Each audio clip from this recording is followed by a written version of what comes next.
r/ask Reddit. What's something you didn't realize how bad it was until it finally happened to you? Realizing your parents are going senile. It hurts because you start to see the beginning of the end. Really, having anyone that you deeply care about losing their mental faculties is just heartbreaking. They say you start grieving before they pass because you grieve the person that they were that they won't be again. And unless you live through it, people just don't realize what it's like to deal with the anger they face when they realize that they're not in control. Or the fear when they're facing something or someone that you can't see, and there's literally nothing that you can do for them, except hope that they pass quickly. Migraines for sure. I had headaches as a teenager and always said I have a migraine. When I was in my late teens I think I experienced my first migraine. Completely debilitating. Light sources make me want to retch and vomit. I haven't had a full-on migraine in over 2 years. A couple times I've felt them coming on and would lay down in the dark, but they never came on. I hope to never have one again. People who get migraines and stay productive truly impress me. They are awful. I had them since I was a teenager. They were hormonally triggered, so every month like clockwork I'd be laid up for 2 days. The aura is disturbing as hell, but it gives me half an hour warning to get what I need and to where I need to be. Thankfully they've calmed down a lot with time. I will get them a couple times a year now.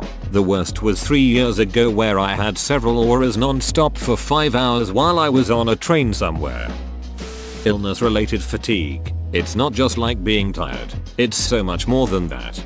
Right, I was sick last year and at the time, didn't know what it was. I was so unbelievably tired. Colleagues be like, I'm tired too. I was sleeping at work when no one was around because I just couldn't function, and I have never done that before. Turns out I had a virus that then attacked my liver. Had nearly a month off work and slept for most of that. Getting up only to go to the toilet, then needing to rest after it. It is so much more than just feeling tired.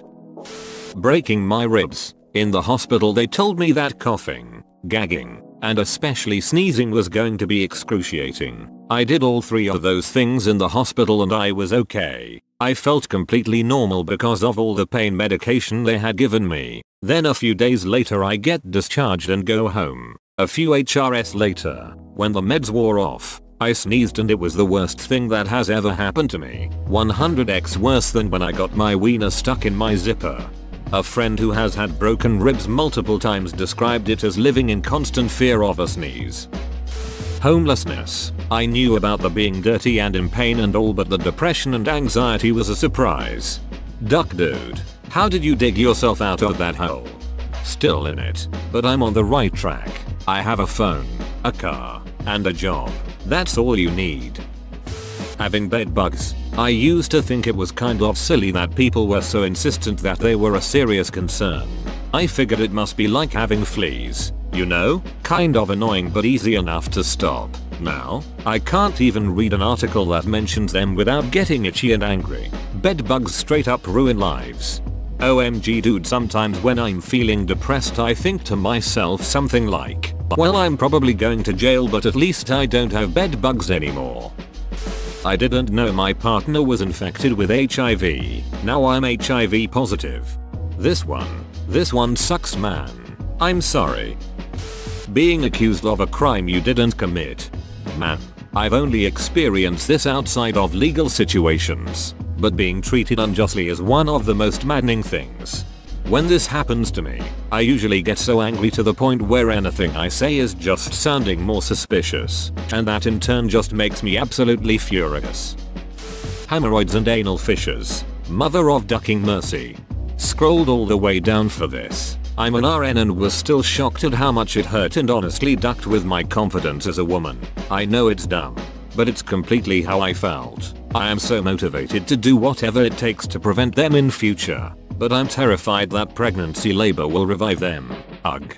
I had the surgery at 28 or 29. I'm 45 now. Never happened again. The first 2-3 weeks were an eye-opening experience, particularly because nothing else was opening. Yikes.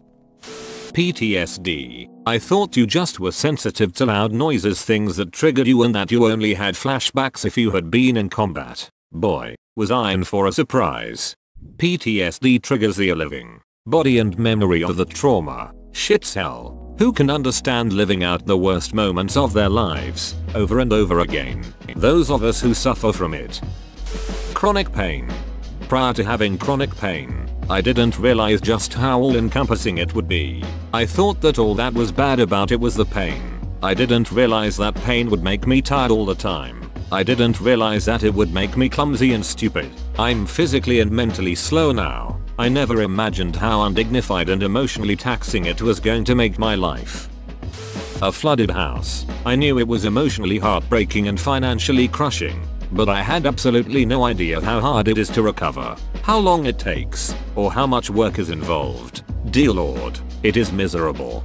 We had a small flood in our town that resulted in a 6-foot flash flood to some houses, even though a ton of us went to help and just a few streets were affected, and I concentrated on just one house. It was so much work. I gained a new respect for flood victims. Can't even comprehend Harvey Irma. Emotional abuse came first in mind. Especially because no matter how much you try and explain it, it's so hard to explain. Yeah, and even if you can, it is easy to talk yourself out of it. After the emotional abuse, I just thought it felt bad just because I am so overly sensitive. Not having hot water. When I was a kid, our water heater broke and my parents couldn't afford to fix it for like 2 or 3 months, so we either had to take cold showers or boil a big pot of water and use that. I realized how much it was one of those everyday things that we take for granted. Hot water is such a luxury my family could rarely afford. When I was a kid, let me tell you, joining the football team as a freshman and being able to take showers in the locker room was one of the best things in the world. Being in an abusive relationship as a man. As a kid, I used to think it was horrible for women to live through that, but was convinced that men couldn't suffer through that. Suffice to say, it's a horrible experience either way. It's something that sticks with you forever. It's hard to talk about with people because of your own perceptions of masculinity, and it will leave you with some deep emotional scars that take to heal if ever. If anyone is dealing with this, I hope you find help and happiness.